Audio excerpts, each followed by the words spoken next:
So dear students, today we are going to see the details of temporomandibular joint and masticatory muscles. So what is meant by temporomandibular joint? See, this joint between the temporal bone. See, this is what the temporal bone. And this one is a mandible, which forms the lower jaw. Okay, so the joint between the temporal bone and the mandible. So this joint, this is what the temporomandibular joint. Okay, now we'll see the features. First type. What type joint is this? It's a mobile joint, so synovial joint. And what variety? Condylar variety of synovial joint. Here we can see the head or condyle of the mandible, which articulate with this temporal bone. So condylar variety of synovial joint. Now articular surfaces. See here we are having the upper articular surface, means temporal bone, and lower articular surface is a part of mandible. Okay, so upper articular surface and lower articular surface. Upper articular surface, it is formed by articular eminence and anterior part of mandibular fossa. Okay, what is by articular eminence? See, this is what the temporal bone, and this is the temporal bone, and this one is a mandibular fossa. Okay, and anterior to the mandibular fossa, here we can see a ridge. See this ridge, this is what the articular eminence. Okay, so this is what the articular eminence and only anterior part of the mandibular fossa. See, this is what the mandibular fossa, this complete area. Mandibular fossa, it's a large fossa. Only this anterior part participate in the formation of temporomandibular joint. So now that point is clear. Articular eminence and anterior part of mandibular fossa. We'll see the previous diagram. See here in this region, there we are having air elevation, that one is the articular eminence. Behind that, this depression, this is what the mandibular fossa. Now lower articular surface is formed by head of the mandible. Okay, head of the mandible means the this bulged region. This is what the head of the mandible. So articular surface are clear. Upper articular surface, it is formed by articular eminence and anterior part of mandibular fossa of temporal bone. Lower articular surface, head of the mandible. Now, what are the supporting factors like ligaments? Okay, first we have to go through the fibrous capsule. Fibrous capsule, we know it encloses the joint or which cover the joint. So it is having an upper end and a lower end. Upper end articulate with the articular tubercle circumference of the mandibular fossa and squamotympanic fissure. Lower end articulate or lower end is connected to the neck of the mandible. See here in this image, we can see the articular capsule. See this one. This is the articular capsule. So it is having upper end and one lower end. Lower end, no doubt, it is connected to the neck of the mandible. Upper end is connected to this temporal bone. What all parts of the temporal bone we'll see. See, told you this is what the mandibular fossa. This bone, this is the temporal bone, and this one is a mandibular fossa. So anteriorly, that capsule is connected to this articular eminence. Posteriorly, here we can see a fissure or a gap. That gap is known as squamotympanic fissure. Okay, so posteriorly to the squamotympanic fissure, anteriorly to this articular eminence. Then in remaining part means laterally to the margin of the mandibular fossa, medially also to the margin of the medial margin of the mandibular fossa. That's what circumference of the mandibular fossa. Okay, so anteriorly to the articular eminence, posteriorly to this squamotympanic fissure, medially and laterally to the margins of the mandibular fossa. So upper end is connected to these areas. Okay, see this is what the upper end. So here we can see the lateral attachment. Okay, this is the lower end. Lower end is connected to the neck of the mandible. Now what is that neck of the mandible? See this image. See this broad portion. This is what our head of the mandible. Below that, this narrow constrictor part, this is what the neck of the mandible. So the capsule extends up to this region, from here to this region. So fibrous capsule is clear. Attachment on the temporal bone to the articular tubercle and the circumference of the mandibular fossa anteriorly, then squamotympanic fissure posteriorly. Then on the mandible, it is connected to the neck of the mandible. Now, what are the other ligaments? In addition to this fibrous capsule, we are having some more ligaments. First one is lateral temporomandibular ligament.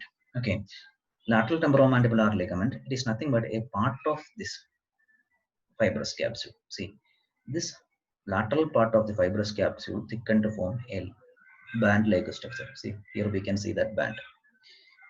Actually, it's just a part of this capsule. Okay, so lateral part of the fibrous capsule thickened to form a band-like structure. That is what the temporomandibular ligament. See, it is upper end is attached to this articular eminence. Lower end is connected to the neck of the mandible.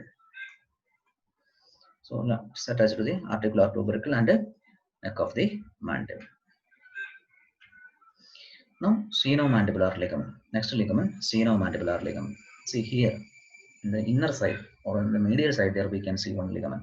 This is a sphenomandibular ligament. So here in this image, this one is a sphenomandibular ligament.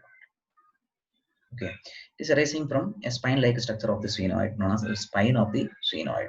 So it is arising from the spine of the sphenoid and connected to the lingula of the mandible. Here we can see a tongue-shaped elevation on the mandible. That is what the lingula. See this one. This is what the lingula of the mandible.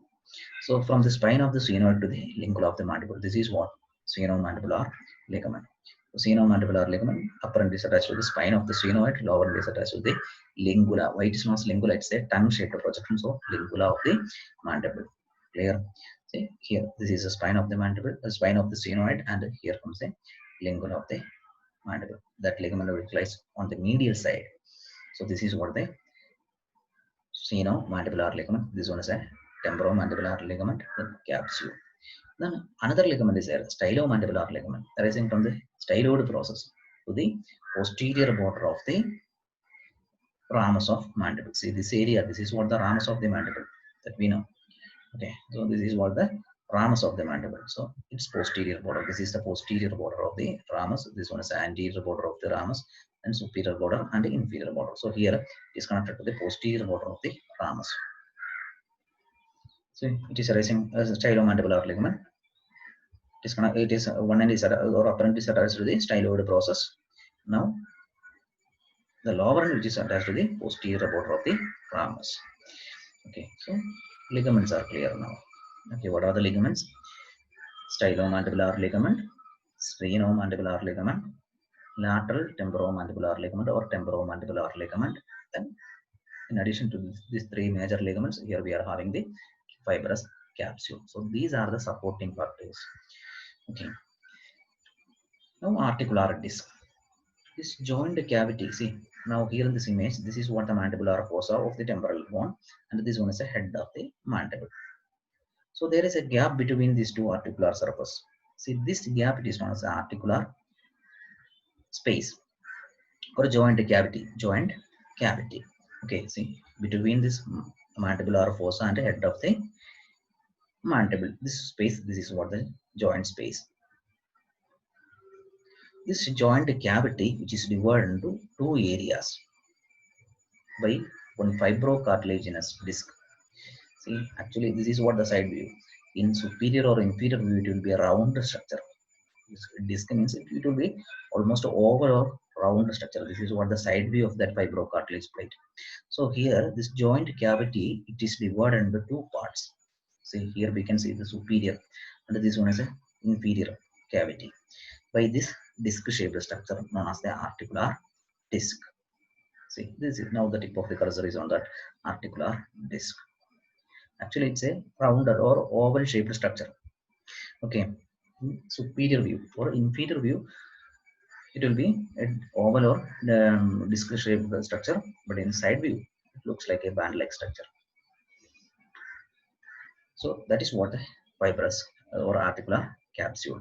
Articular capsule, it's made up of fibrocartilage. We are having three types of cartilage in our body: hyaline, elastic, and fibrous or white fibrous cartilage. So it is made up of white fibrous or fibrous cartilage.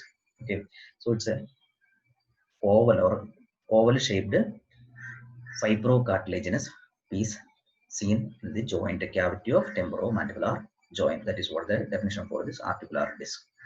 Okay, then this disc which divides the joint cavity into two compartments.